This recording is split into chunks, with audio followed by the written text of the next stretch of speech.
Hey y'all, it's your boy Dappa. You know, it's day 23, running with Dappa. You don't know it go. Today I'm a scholar. Alright? So I'm just here doing a quick indoor thing. Yesterday last video we ran outside and ran at the school. I ended up doing an 8K. Today's an indoor thing. But we're here. No, today's day 24, sorry. Day 24. Scrap that. Yo, it's your boy Dappa running with Dappa day 24. We're inside today. Yesterday we were outdoors and we did an 8K at the school. So yeah man, we're there. I got up on my computer and said time, running door. I don't know anything go. Sometimes I chill, sometimes I type, sometimes I run. But at the end of the day, we're doing it in different environments. Alright? Yeah man, see that? Today I'm going to set up with my ring light.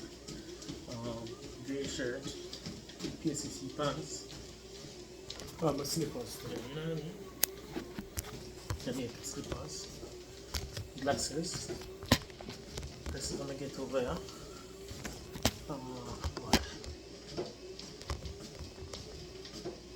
Alright, no rucksack, white headphone. Yeah man, so we're there. I'm gonna bump it, you know.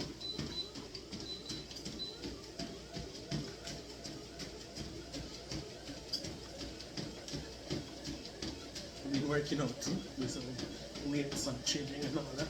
So right now my chest are hurting. Yes.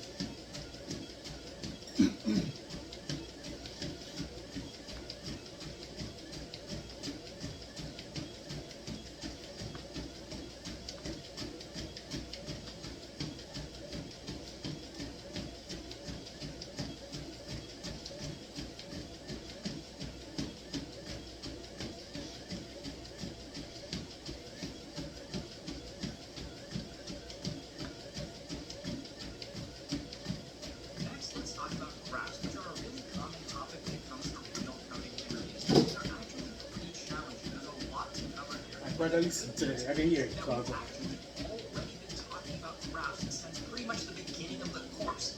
Linked lists are actually a form of graphs. They're a subset of graphs, and another subset that we talked about are actually trees, whether it's binary trees or other kinds of trees. A graph is essentially made up of nodes, like we have over here, and possibly some pointers connecting them together.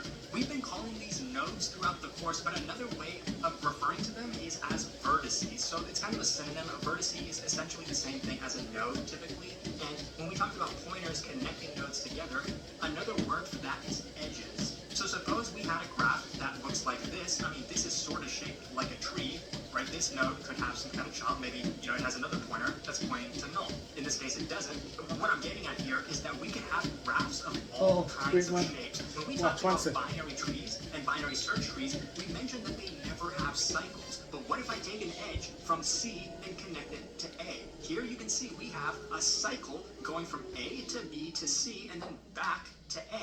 So when it comes to regular graphs, to some generic graph that we have, there are no restrictions. We could have any number of nodes and any kinds of edges connecting them together in any way. Now, technically, there are some restrictions, and that is that E is going to be less than or equal to V squared. Now, this is math, so maybe it's a little bit scary at first, but V just refers to the number of vertices that we have, aka nodes. In this case, you can see we have 3 nodes. So let's write that down. 3 squared is, of course, equal to 9. So we're saying that the number of edges is going to be less than or equal to 9. But why is that the case here? Well, what we're saying is from every single node, aka vertex is basically the singular for vertices, from every single vertex, we could have a pointer going to every other vertex. So a pointer, aka an edge, going here to one node, and then going to the second node, and actually, we can have an edge going in on itself. So a node can be pointing to itself. So we really don't have any restrictions here. So for every single node, we could have V edges, where V is the total number of nodes. So you can see that's how we're getting V squared from. To actually draw it out, let's now go to V. V can have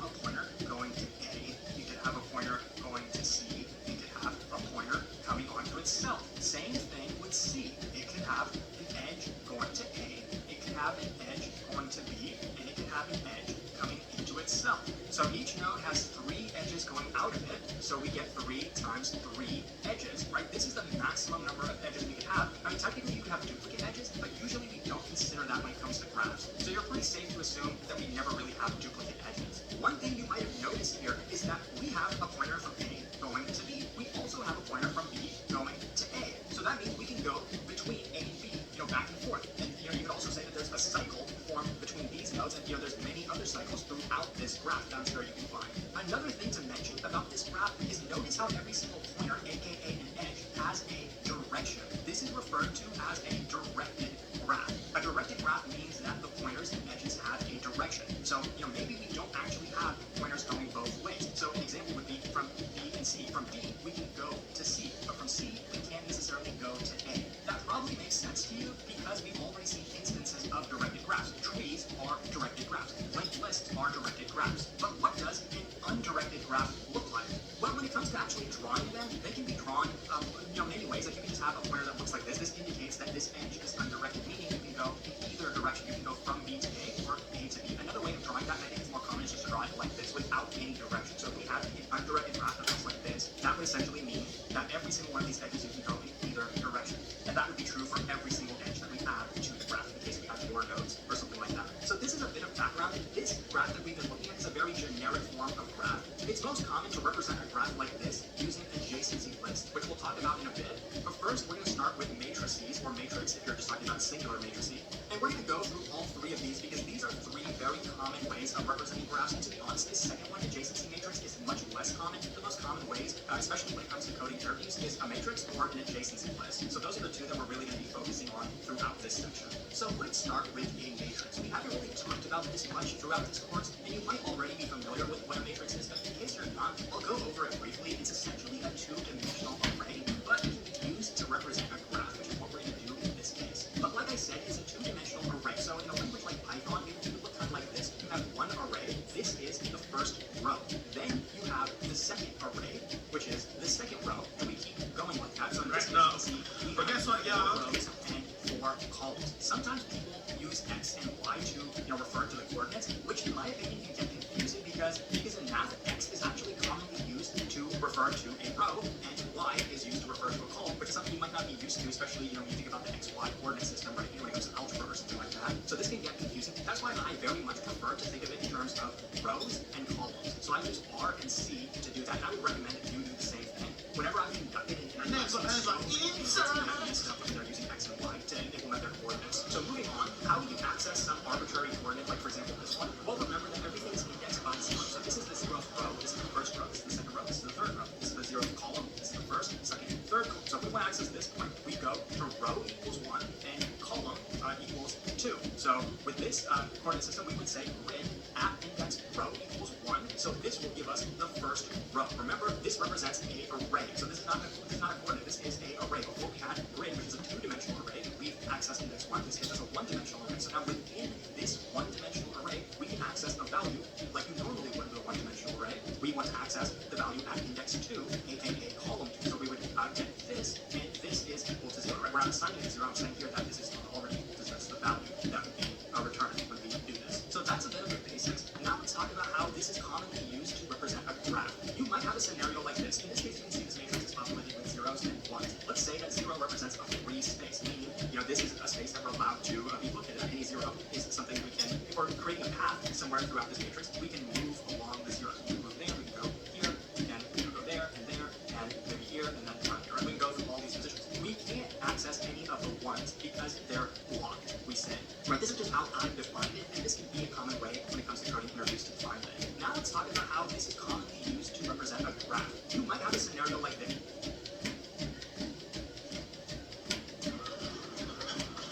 But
Running with that.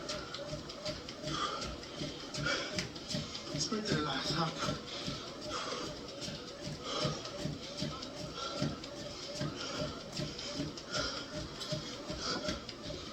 From here to Dappa. Never run another. Alright? You run a Dappa, you never need to run with another. If you want to get your belly fatter, run with Dappa. Like,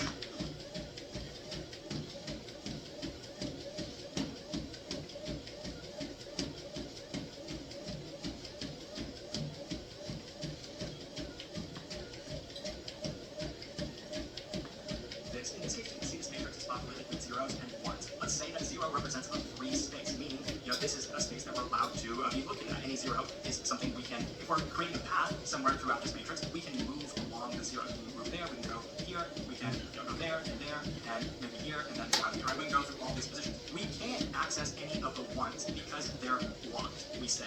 Right? This is just how I defined it, and this can be a common way when it comes to coding interviews to define things. So how exactly does this represent a graph? Well, you might have already noticed. Typically when it comes to two-dimensional grids, you're allowed to move left, right, up, or down. So you're allowed to move in 4 directions. You might be able to move diagonally, but it's typically less common. So again, how does this represent a graph? Well, you could say that we have a bunch of nodes. Let's say that in this case, the free spaces are nodes. So just to draw a circle, basically everywhere we have a node, it would look something like this. And of course, the ones are going to be blocked out. Now here we have nodes, but where exactly are the edges? Well, remember I said we can move left, right, up, and down. So this is what the edges would look like. In this case, let me ask you, are the edges directed or are they undirected? Well, since we can move left, right, up, and down, typically they're going to be undirected. From here, we can move to the left. From here, we can move to the right. So these edges are undirected. But what about, over here? Well, we can move up, I said, but there's nothing above here. So, this is essentially, you could say, a null pointer.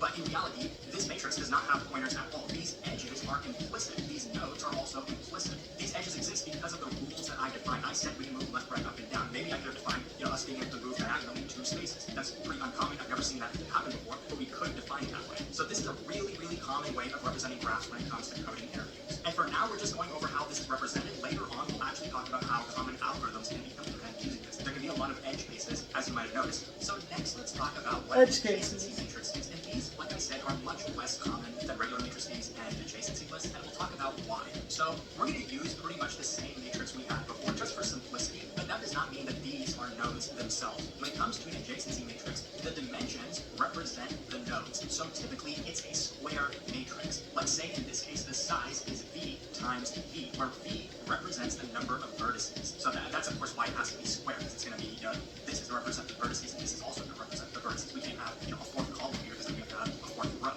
But if this represents the 0th vertex, and this also represents the 0th vertex, then what does the value here actually mean? Well, typically it's going to be a 0 or a 1.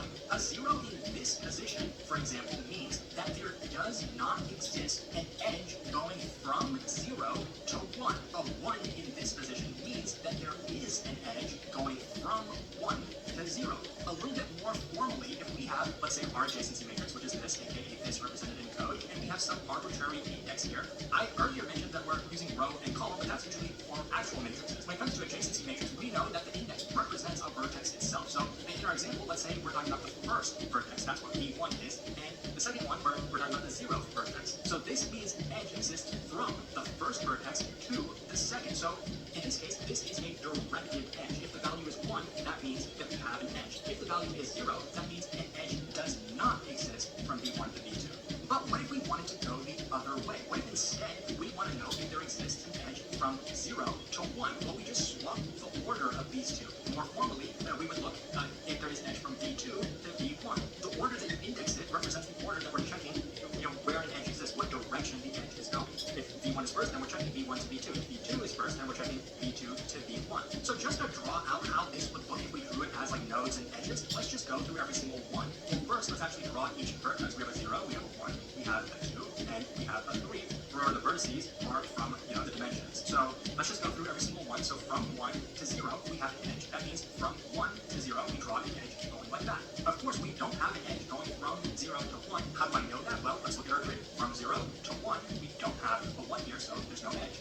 Going here, we have an edge going from 1 to 1. What does that mean? There's a self loop, so there's an edge going in on itself. itself. So notice how an adjacency matrix can basically represent the same information for an entire graph. Right? We can have self loops. We have, from each node, we can have edges going into every other node. So what's the maximum number of edges we have with an adjacency matrix? Well, if this is v, the number of edges is going to be equal to v squared. So that's consistent with what we talked about earlier. Running through the last couple of edges, we have going from 2 to 3. So that would look like this. And we can have going from 3 to 1, which is over here. So we have the 3 going to the 1 over here. So why is it rare to use an adjacency matrix? Well, take a look at how much space we used here. No matter how many edges we actually have to represent a graph, we're using an entire matrix. That means the space complexity here is going to be v squared, where v is the number of nodes or vertices that we have in our graph. We can represent the exact same information. Like, look at this graph here. It's not a lot of information. We have 4 nodes, and how many edges do we have? We literally have 4 edges. So we could reduce the space complexity to v plus v, right? The number of nodes plus the number of edges, which in this case is also equal to the number of nodes. So, in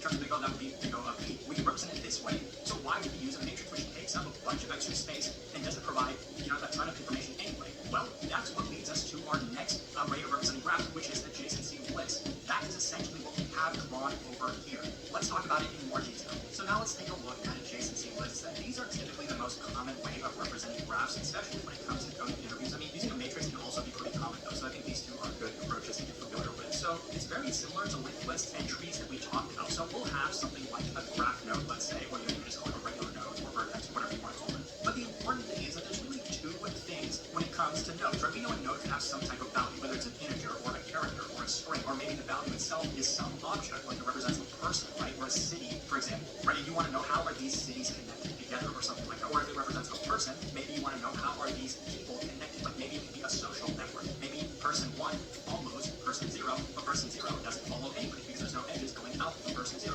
That's just one example. Now, what exactly would a self loop mean in that context? Well, it's hard to say. That's why maybe we don't allow self loops in that type of graph. Who knows? But graphs are obviously very important. Now, when it came to linked lists, we either had a next pointer or a previous pointer. When it came to binary search trees, we have a left or a right pointer. But with generic graphs, we can have any number of pointers. So how do we represent it? Well, here you can see in Python, we use, let's call it neighbors, or you can say following if you're in the context of like a social network. But neighbors is a pretty generic thing to use. And instead of just having 1 or 2 or 3 or 5, or predefining the number of pointers we have, we use a list. Now, in Python, this isn't clear, but what type is this list, aka this array, going to be? It's going to be an array of neighbors, aka neighbor graph nodes. So how do we represent this graph when it comes to graph nodes? Well, graph node 0 would have a value of 1, and its neighbors would be empty because it doesn't have any nodes going out of it. So neighbors in this case means what edges is node 0 pointing to. There aren't any edges. For node 1, we would have neighbors of this graph node. So a pointer to this graph node would be in the neighbors of node 1. And the graph node itself would actually be its own neighbor. Would graph node 3 be in its list of neighbors? No, because in this case, we're using neighbors to refer to which nodes is this node pointing at. It's not pointing at graph node 3. Graph node 3 is pointing at it. So if we were looking at graph node 3, it would of course have a value of 3. That's not so important. What would its neighbors be? Its only neighbor would be node 1. That's the only node that it's pointing at. So it would have a single neighbor. It would be a pointer to this graph node. Lastly, 2 would have a value of 2. Let's say its neighbors would be just 3. So in the list of its neighbors, you could have a single pointer to graph node 3. This is obviously a bit more space efficient than the adjacency matrix that we look at because we only contain pointers for nodes that actually exist. We're not declaring 2 pointers for every single graph node, or 3 or 5. We're just declaring an array, and it could be empty or it could have some pointers. Now, what if we have undirected edges? Like maybe, the way we've drawn this is wrong. Let's suppose that this actually doesn't exist for simplicity, but let's say we had 3 edges that look like this. Right? They don't have arrows on them, so they're undirected. Well, that would just mean that for the neighbors of 0, it would have 1 in its neighbors. For the neighbors of 1, it would have 0 in its neighbors. It would also have 3 in its neighbors. For 3, it would have 1 in its neighbors, and it would have 2 in its neighbors. And for 2, it would have 3 in its neighbors. When we have undirected edges, we're basically assuming that there is, a pointer going both ways, something like this. So that's the basics of the different ways to represent graphs. Now let's look at some really common algorithms when it comes to matrices, and then later we'll talk about adjacency lists. Cool.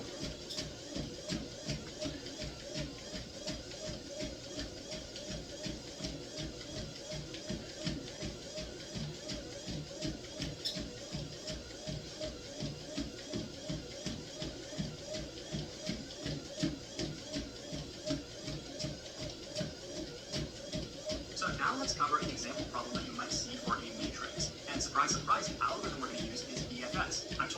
the most common algorithms, and that's because it's very, very frequently applied to graphs. So in this example, we have pretty much the same matrix we looked at earlier. We want to count the unique paths starting from the top left and going to the bottom right. In this case, of course, the path can only move along zeros, not on any ones. And also, for a single path, we can't visit the same cell more than once. Why is that important? Well, take a look at this. We can go along these zeros, and then we go down here, and then left here, and then we can pretty much be in an infinite loop over here. Among these four, we can basically keep going in a circle, and however many times we want to, and then we can move down and then get to our destination, the bottom right. So in that case, what would be the answer to this question? Well, it would basically be infinity, and that's kind of boring, so we don't want to, for any single path, like suppose we go here, and then we go down, and then we go to the left. Now, we can't move to this cell because we've already visited it, and we can't move to this cell because we've already visited it. So the only option we have here is moving to the left. We can't do that, it's blocked, so we can only go down. Now here, of course, we can visit a couple of cells that we haven't visited before. We can't go to the right, it's blocked off, but at this point, you probably get the idea. So when we want to count the paths, we want to go through every single possibility.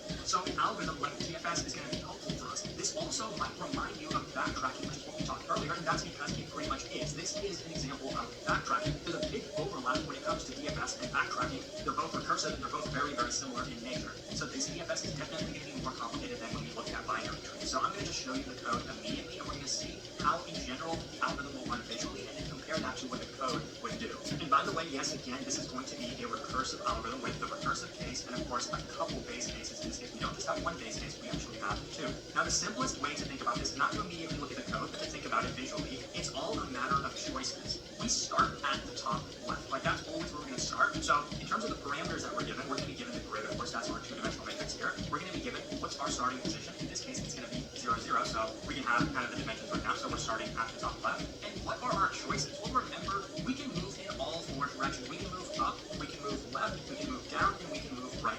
And we know that's going to be kind of annoying because we can potentially move out of bounds. That's the first thing that we have to worry about. So that's what the first base case is going to be. First of all, here you can see I'm getting the dimensions of the grid. This is how you would do it in Python. So the length of the grid, which is going to be this, is going to give us the number of rows that we have. The length of one of these rows, you can see I'm just taking the first row because we know every single row is going to have the same length because this is a rectangle. I think it's safe to assume that most of the time. And the length of one of those rows is going to be the number of columns. In this case, we have a simple case because we have a square matrix, so it's 4 by 4, but that might not necessarily be the case. Now, in my case, I'm calculating this every time we call the function. That's pretty unnecessary to do. We can pass in those parameters to the function, but I prefer to do it this way because it gets kind of annoying. You have to pass in 6 parameters into the function, but it doesn't change the time complexity, so this isn't such a big deal. The important thing is we have the dimensions of the matrix. Now, one case is that our row, remember this is the row, goes out of bounds. It's too small, or our column goes out of bounds. So what we can check is our row less than 0, or is our column less than 0.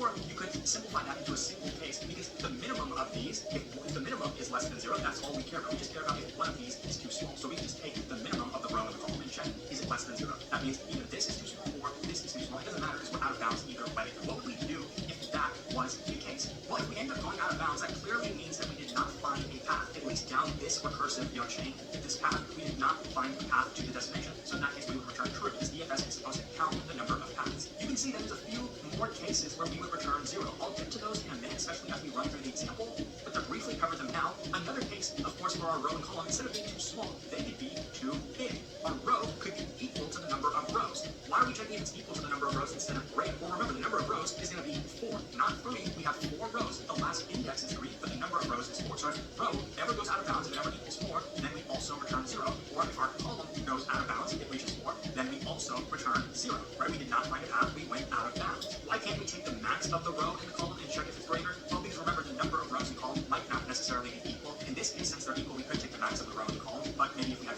4 columns, we would not be able to do that. We know we go out of bounds this way or less than 0, because that's always going to be the starting point. The ending point could be different. That's another case where we return 0. And another case would be, this is the slightly more simple one, is if we reach a block position. Like from here, right? Starting at the top left, we go down, but we reach a block position. We're not even supposed to be here. So we basically stop searching. We're not going to continue our recursive case because we're not allowed to actually visit this position. So we're going to stop immediately, and we're also going to return 0. Basically, we're saying, by visiting this position, there are no valid paths that reach the destination. So again, we return 0. Now, the other case is if we reach a position that we've already visited before. And what is this visit actually going to be? Well, it's going to be a hash set data structure. So that's what we're going to end up passing. Again, it's not super clear in Python because we don't have static typing, but this visit is going to be a hash set. And it's going to tell us if we visited a position before along a given path. So that would be the example where we go here, then we go down, then we go left, and then maybe we go back up to the same position. At this point, if we visited visit the same position twice, we would stop and say, no, if we visit this position twice, there are no valid paths that reach the destination. We're not allowed to do this. So we return 0. The other base case is, of course, we end up somehow reaching the bottom right. We reach the destination. How do we know we reached the destination? Well, it's defined as the last row in the last column. So if R is equal to the last row, which is row minus 1, and our column is equal to columns minus 1, then we return 1. That means we found a single path. This is that particular path. For instance, this is one path that could be counted as part of the solution. Now let's actually run through this example and see how the code would actually execute. So when we actually call this function our DFS, we're going to pass in the growth. Of course, we're going to pass in 0 as the starting row and 0 as the starting column, and we're going to pass in some hash set.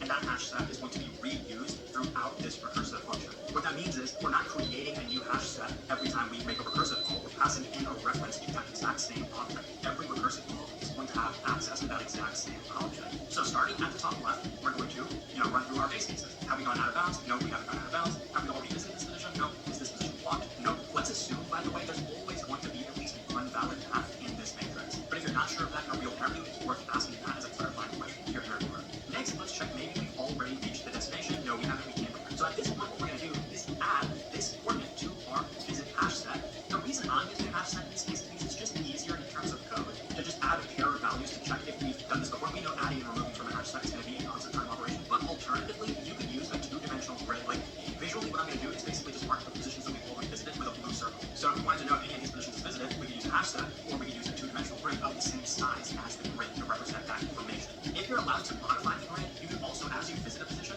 mark it as a 1 to indicate that it's already been visited, because then logically we won't basically assume that we can't visit that position. But it's not always safe to assume that you can modify the input grid, so we're going to ignore that for now. So now that we've added this to our visit, this hash set, it's time to do the recursive case. We're going to set our count equal to 0. We're basically saying that from this position, we want to count how many ways we can reach the result. And we're allowed to move in 4 directions. So we can move down, that's going to be row plus 1. We can move up, that's going to be row minus 1. We can move to the right, that's going to be column plus 1. And we can move to the left, that's going to be column minus 1. Now, when we go up, we're going to go out of bounds. Our row is going to be less than 0, so we're going to end up returning 0. Okay? What about when our column goes to the left? We're going to end up returning 0. What about when we go down? Well, in that case, we're going to visit a blocked position. So in that case, we're going to return 0 again because it's blocked. So the only valid position we can go to is to the right over here. And when we do that, we're not out of bounds. We haven't already visited this, and it's not blocked. It's also not the destination, so we can't return 1, but we are going to add it to our visit hash set. So far we visited these two positions. Now that we've got an idea of how the base cases work, I'm going to start running through them a little bit quicker. So from this position now, this second position that we're at, we're going to have another count variable. We're counting how many ways from this position can we reach the destination. And when we find that result, we're going to return that to the previous position that we were at, which was the starting position, and then we're going to have our answer. Basically, these two are going to have the same count. Now from here, we're allowed to go in 4 directions. We can go up, we can't do that. We can go to the left, that is valid, but it's already been visited. We know that because it's blue here. We know in code we would add it to our visit hash set, so it's already been visited. We can't do that. So we can go down, well, we can't do that either. It's already blocked. So we can't visit this position, so we can only move to the right. And then from here, this is valid. Either of the base cases are going to execute. Now, from here, we're also going to have a cost, which is initially going to be 0, but when we calculate it, we're going to end up returning that cost to the previous node, which is going to end up returning its cost to the previous position. But from here, we can go in 4 directions. We can go up, it's out of bounds. We can go to the left, it's a position we've already visited. But we have 2 valid positions now that we can go to. We can go to the right, or we can go down. Now, since this is a DFS, depth first search, it's recursive, we're not going to go along these 2 paths simultaneously. We're only going to do one at a time. We're going to go as deep as we can in one of them, and then we're going to go backwards. We're going to backtrack. That's why this is a backtracking algorithm. And then we're going to go back to where we were, and then we're going to go along the other path. So in terms of code, which one of these would execute first? One looks like row plus 1, which is this one, would be first. So let's just go along that. So this is going to be added to the visit hash set. And then from here, either the base case is going to execute, this is going to be added to visit. And now we have 4 choices. We can go up, we can't do that, so we're going to visit, can't go left, it's blocked. We can go to the right here, and we can go down here. Which one of them is going to execute first? Well, as we saw before, down is going to execute first. But just to actually quickly run through the other case, what would happen if we went here? Well, then we don't have many choices. We can't go to the left, we can't go to the right, we can't go down, we can go up here, right? And then when we go up here, we'd be stuck. We can't go to the left, we can't go up, we can't go down, we can't go below because it's already been visited. So this path, essentially what I'm saying, would not lead us to a solution. So let's keep that in mind. But going down here is also not a base case. We have some choices. Can't go up, we can't go to the right, but we can go left, and we can go down. What's going to happen, by the way, if we went left? Well, here we wouldn't have many choices. We could only go to the left one more time. And here we can only go down. And here we have 0 choices. We haven't reached the destination, and we can't move anywhere else. We can't visit the same position we've already visited. So we'd be trapped. And along this path, we would end up returning the base case 0. Okay, so the question remains, from here, can we even reach the result at all? We can't go to the right, or we can go down. So from here, the only valid choice, as you can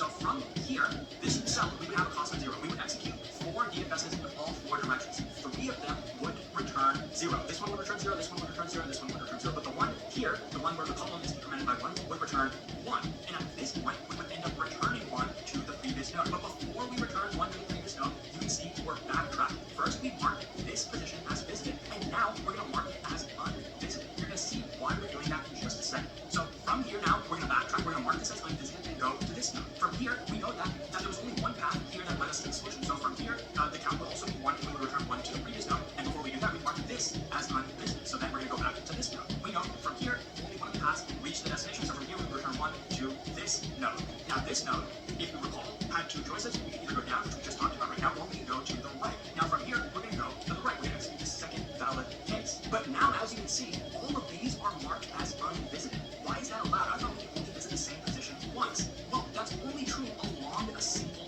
path. What I'm getting at here is we from here have 2 paths. We can do something like this that reaches the destination. But we could also have a path like this that reaches the destination. These are 2 different paths. So they are allowed to visit the same position, right? Both of the paths visit this position, as you can see, and this position, and this position, and even the result. I mean, of course, they have to both reach the result. We said only a single path can't visit the same position twice, but multiple paths can reach the same position. In fact, they have to if they want to both reach the result. So I hope that makes sense. It can be a point of confusion. But as you can see from here, we don't have any choices. We can go down, we can go to the left, and then we can go down. And then from here, we're going to end up trying this path. It's not going to reach the result. And we're also going to try this path where we go down, and then to the right. And again, we are going to reach the result. But this is a slightly different path. This is a slightly longer path, but it's still valid. So what we would realize then is backtracking all the way back is from here, we can reach the result in one way. From here, we can also reach the result in one way. So what that means is from here, we can reach the result in 2 ways. And what about from here? Well, from here, we're going to end up returning the count back to this. So we're going to say that from here, we can also reach the result in 2 ways. And we're going to return that to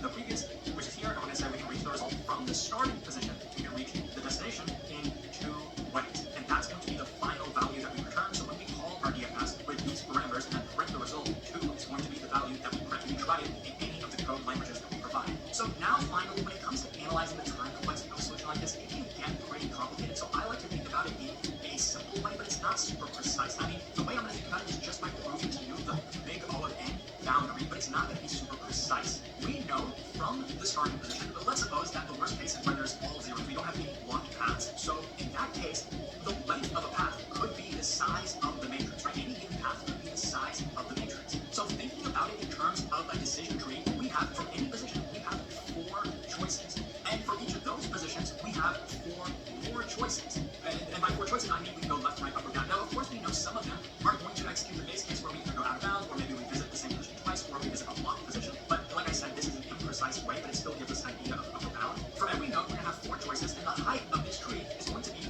the size of the matrix. So we know the longest path, which is what this tree represents. This tree represents a given path. But if you follow a path in this tree, it represents a path in the matrix. So the height of the tree is going to be the number of rows times the number of columns. Now, if you recall from our binary tree analysis, this is going to be basically the number of branches, which in this case is 4 raised to the power of the height of the tree, which is r times c. More commonly, people will use the dimensions being n times m. So you can say that the time complexity of this is going to be 4 to the power of n times m. That's the big O time complexity. So this is not very efficient, but that's expected when it comes to brute force DFS backtracking. Now, the memory complexity would essentially be the recursive call stack. That means when we start at this position, then we make a recursive call here, then a recursive call here, and you do that for pretty much the entire size of the matrix. At most, there could be that many recursive calls outstanding at the same time. So we say that the memory complexity is going to be n times m. We could also say this is the memory complexity from our visit hash set, because that's also going to be the size of the grid. Or instead of having a hash set, you could just create a grid with this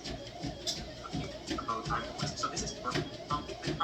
This tree represents a given path. When you follow a path in this tree, it represents a path in the matrix. So the height of the tree is going to be the number of rows times the number of columns. Now, if you recall from our binary tree analysis, this is going to be basically the number of branches, which in this case is 4 raised to the power of the height of the tree, which is r times c. More commonly, people will use the dimensions to mean n times m. So you can say that the time complexity of this is going to be 4 to the power of n times m. That's the big O time complexity. So this is not very efficient, but that's expected when it comes to brute force DFS backtracking. Now, the memory complexity would essentially be the recursive call stack. That means when we start at this position, then we make a recursive call here, and a recursive call here, and you do that for pretty much the entire size of the matrix. At most, there could be that many recursive calls outstanding at the same time. So we say that the memory complexity is going to be n times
question, a common question to understand. So we're given a 2D grid where ones represent land, zeros represent water. We want to count the total number of islands that exist, right?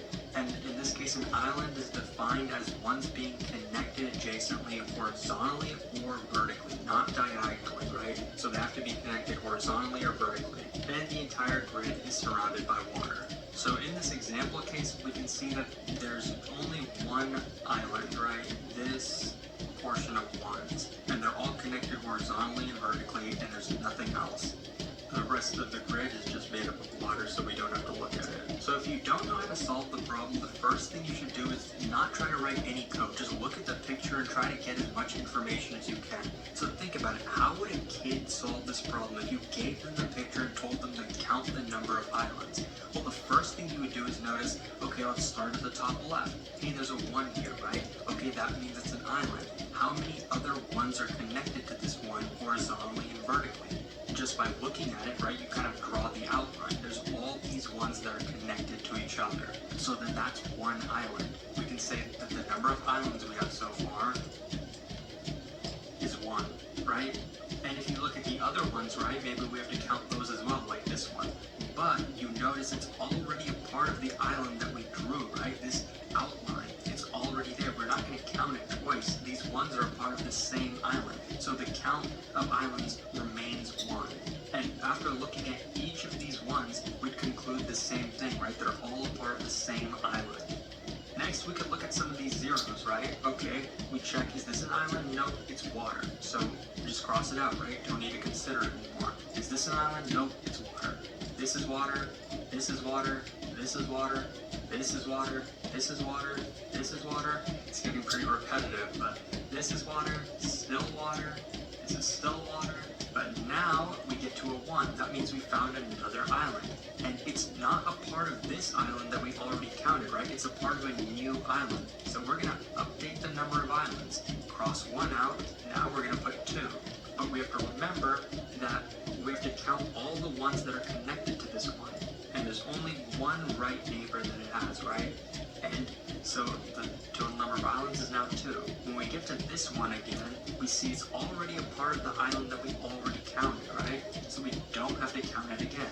So we visited every single cell and we concluded that the total number of islands is 2. So now we kind of have an idea of how the algorithm works, but the difficult part is that you might not know unless you know a little bit about graph algorithms, is how do we actually determine this entire area, right? How do we get all of the adjacent neighbors of an island? How do we mark them as visited, right? Let's take a look at how we can do that. So when we first got to this one, we realized we got to an island, but then we wanted to mark the contiguous land of this island as visited, right? So the first thing we could do is say, okay, well the adjacent neighbors of this one also have to be marked visited. So its neighbors are this one below it and this one to the right of it. Okay, but we're not done yet, right? There could be even more ones connected to these two that we just visited. And then we can say that for this one, below the first one, its neighbors are this one and this one. But what about this one above it? Well, it's already visited, so we don't want to mark it twice, so we're not going to do that. Now let's get the neighbors of this one that was to the right of the original one. So it has one neighbor to the right of it. It also has a neighbor below it. But hey, we already marked that visited, so we don't need to do that again. And then let's look at this one and see its neighbors. Well, it only has one. And then we notice that this one doesn't have any neighbors that aren't already visited. This one doesn't have any neighbors that aren't already visited either. So you might already know what this algorithm is, but it's basically a breadth first search. We're just doing a graph traversal algorithm starting at the original point over here and marking each layer of ones. So in the first layer we got this, the second layer we got this, the third layer we got this, and the fourth layer we had just a single value.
run on a matrix. And as you can see, I'm going to be jumping into the code relatively quickly because we actually have even more code than we were talking about in DFS. But the good thing is, at least in my opinion, that this is more simple to understand visually than DFS. If you recall, DFS, at least when we ran it on a tree, was something like this, where instead of starting in the and going as deep as we can and then going as deep as we can on the other side, what we did is we went layer by layer. We went through the first layer, and we went through the second layer, and then we went through the third layer, etc., etc.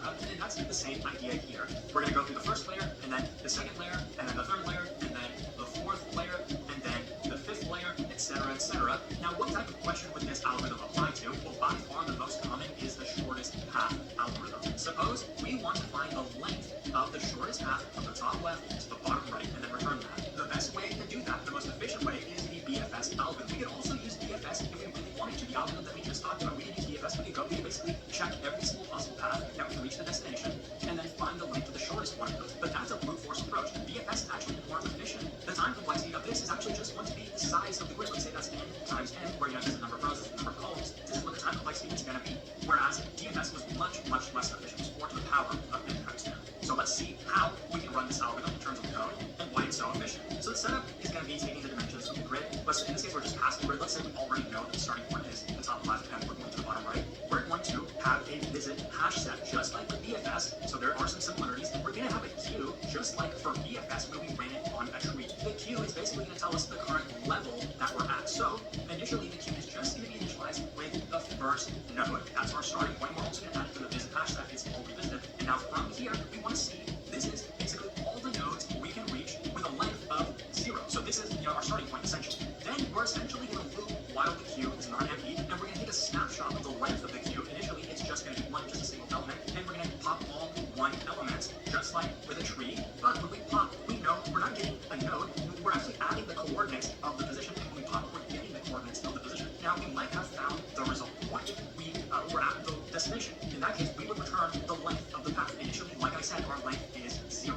But in this case, we know we haven't reached the result. So, one way to code this up, and basically this is going to look complicated. It's a lot of boilerplate, but once you get used to it, it's pretty easy. It's just a pain to type out and run it. Because we have a lot of conditionals, we know we can move in 4 directions, just like we did in the DFS approach. And we know there's a bunch of edge cases we can go out of bounds. We could reach a position that's blocked. We could reach a position we've already visited before. Those are a few edge cases, and we're handling them the exact same way we did with DFS, where if the minimum of the row in the column is less than 0, we're out of bounds. If the row is equal to the number of rows, we're out of bounds that way. If the column is equal to the number of columns, we're out of bounds that way. We might have already visited before, or it could be the value of 1. That means it's blocked. What we would do in that case is continue. That means we would just continue to the next iteration of the loop. We would just skip this coordinate. But you can see, it's not as simple as just taking a row and a column. I'm writing it this way basically to eliminate duplicate code. We could have conditional. We could basically have this conditional 4 times for all 4 directions. Or we could put this in a helper function. Another way to do it, though, is to take all 4 of the neighbors. When we say the neighbors, these are not actually the neighbors necessarily. These are basically the directions.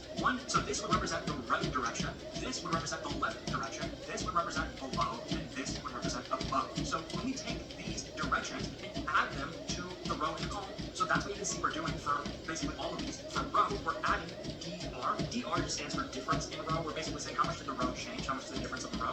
This is 0, and that means the column is changing. Right? Basically what I'm saying is by taking these, which represent the difference in row and the difference in column, and adding them to the row and the column, we will basically have all 4 directions enumerated. So this is sort of more complicated than it looks. You can write it out the long way if you'd like, or you can even, put this kind of stuff in a helper function if you would like, but this is another common way it's done.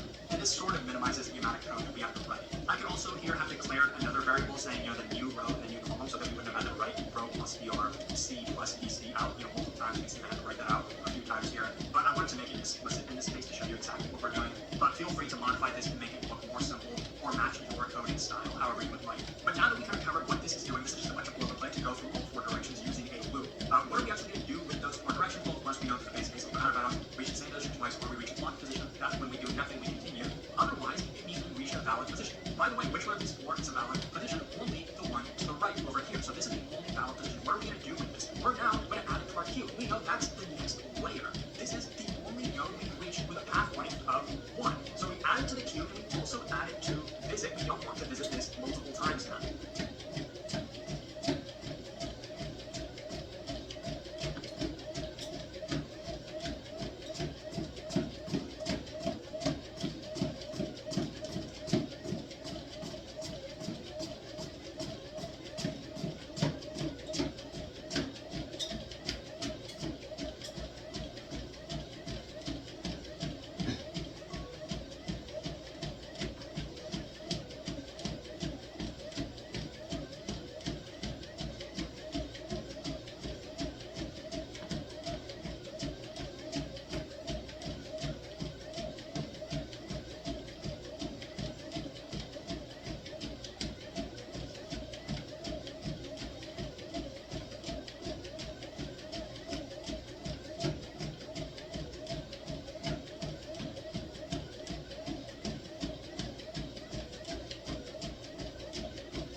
this point, I'm going to focus mostly on the visuals. We know we can go in 4 directions, down, up, can't go either of those directions. We can't go left, it's already been visited, but we can go to the right, and that's the only position we can go to. That's the only thing we're going to end up adding to our queue and adding to visit. And of course, this is going to have been popped from the queue, and after that's done, our length is going to be incremented to 2. By the way, when we did pop this guy, we checked, is it the destination? It was not, so we did not return the length, which at the time when we popped this was 1. So if it was the destination, we would have returned 1, which is what we would have wanted to do. So now we get to a bit of a more interesting case. We only have one value again in our queue, but we have 2 valid directions we can go to, right and below.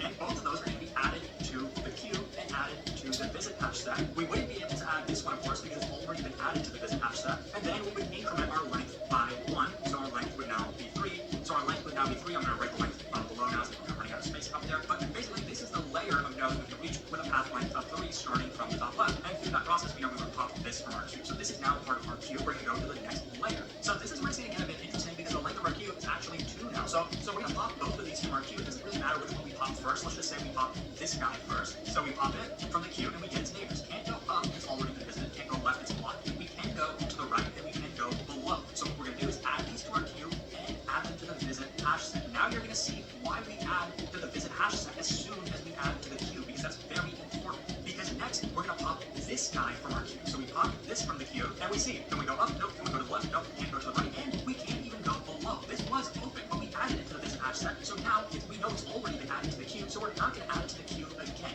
This is very important. This is why the algorithm runs in n times n complexity, because we know for sure we're never going to add the same position to the queue twice. We're never going to visit the same position twice. And we still know that these are all of the cells we can reach with a path length of 4. So this is going layer by layer. That's very important. So now we have 2 positions in our queue, so we're going to execute this loop again twice for 2 iterations. We're going to pop, let's say, this guy first. We can't go below, can't go to the left, can't go right, and can't go up. So we pop it, but we don't end up adding anything to our queue. It's just going to execute the continue statement. So at this point, our queue only has this guy. So we pop this from our queue, and then we add its neighbors. Can't go up, can't go right, we can go below, and we can't go to the left. So these are now going to be added to our queue. What's the length to reach these? Well, previously it was 4, so let's add 1 and get 5. We reach both of these with a length of 5. That's the shortest path to reach both of them. Now, we don't actually know what is the shortest path. We're not keeping track. That would probably be this or this, but that's not important. We need to figure out the length in this case. Now, at this point, we're almost done. We have 2 positions in our queue. Pop this guy. Can't go up, it's blocked. Can't go to the right, it's visited. Can't go below, it's blocked. We can go to the left and add this to our queue and to our visit hash set. Then we pop the last one, this here. Can't go left, can't go below, can't go up. We can only go to the right. And at this point, we've gotten to the destination. But you can see this is where we look for the destination. After we pop from our queue, it's when we check, is this the destination? We don't check if it's the destination when we're adding to the queue. I mean, we could have done it this way. We would have had to rewrite it a little bit because we're only incrementing the length after we've updated the entire queue. But let's just run this very quickly. So we finished this layer. So now our green layer here takes a length of 6 to reach. Now finishing up, let's say we pop this guy first. We pop it. Now we can't go up, can't go left, can't go right. We just add this guy to our queue. And then we pop this one. So when we pop it, we check, is it the result that we're looking for? It is. And by the way, at this point, our length would still be 6. So we would return that, and that would be the result. So I color-coded it a bit to indicate to you the length of each of these. So to actually run that, you can see BFS would just pass the grid, and then the function itself would take care of the rest, and then we could print the result. In this case, it would be 6. The path would look something like this. But that's the main idea. As you can see with this approach, we're never going to visit the same position twice. We're never going to add the same position to the queue twice. Worst case, we visit the entire grid. So in that case, the time complexity would be the dimensions of the grid, which is n times m. The space complexity would be the same because that's the max size that our visit hash set or our queue would end up being. So this would be the memory complexity and also the time complexity. So in my opinion, this is a bit more easy to understand in terms of like the visuals. Code-wise, there's a lot of boilerplate though, as you can see. So it can kind of be a pain to write out, but once you get used to it, it's just a matter of writing out all the edge cases and getting them right. But it can definitely take a while to get good at it. I'd recommend taking a look at some of the problems in the practice section under the graph comment, because BFS is definitely a common algorithm that comes up a lot.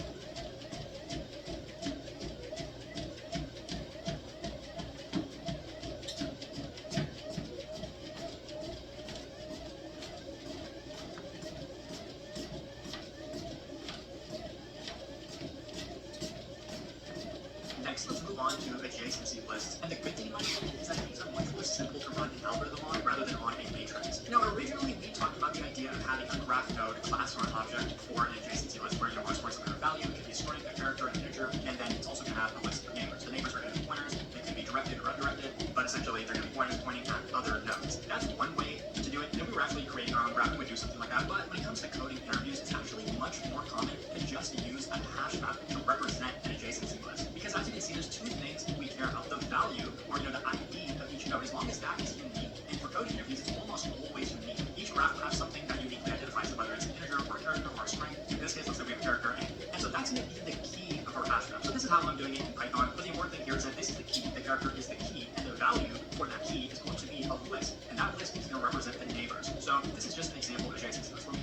lists A and B. Now the lists here are empty, so that basically means there aren't any pointers. That's just a very simple example, just to kind of show you that this same idea can be represented using a hash map. Now let's actually do a very common algorithm when it comes to coding interviews, which is usually you're not just given the adjacency list itself, you have to build it yourself. You are given enough information to build it though. So the most common thing is you're given a list of edges. In this case, these are directed edges, and we want to build an adjacency list with them. What does directed mean again? Well, for this edge, we're basically saying that there exists some edge going from A to B. So it's directed, so it's going from A to B. This is what it would look like in terms of the picture. Now how do we go about actually building the adjacency list? Well, let's just first declare a variable. This is, let's say, an empty hash map. We're going through every single edge, which is a pair of nodes here. The values are, the identifiers for that node. So we're calling it, in this case, source destination. So source is going to be the first of the pair, and the destination is going to be the second of the pair. This is how you would do it in Python, but other languages will also be provided below. So one thing is that our hash map is empty, so these keys might not even be in the hash map itself. So if they're not, that's what we want to do. So we're first going to check, is source not in the adjacency list? Is this key not in the hash map? If it's not, let's add it to the hash map and give it a value of an empty array. So the neighbors are initially empty. We just added this node to the adjacency list. We're going to do the same thing with the diff. Alright people, last 3 minutes, 2.5. Here, we're running, even though we're slipping and tripping. But no matter the hurdles, jump over it and come again. Alright.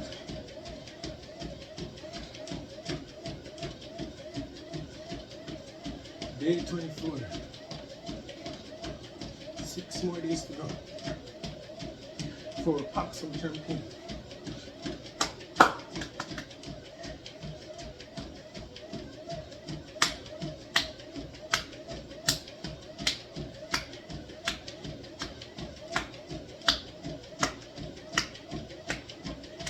Give yourselves a round of applause for running through this thing.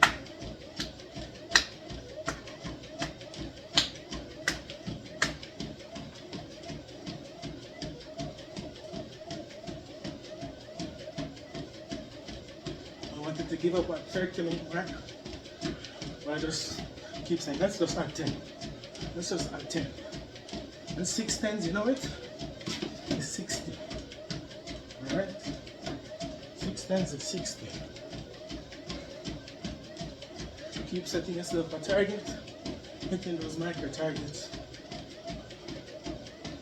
Continue going.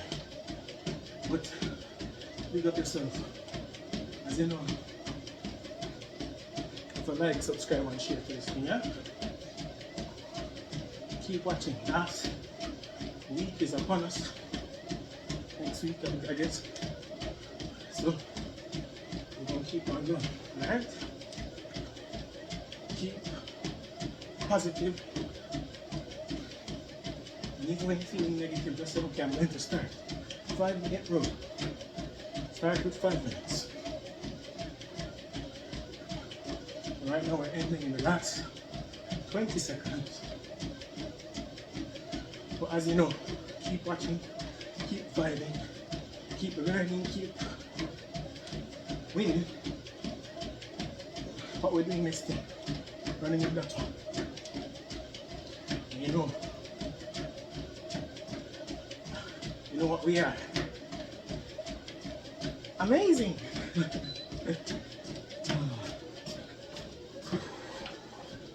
Alright. Peace out.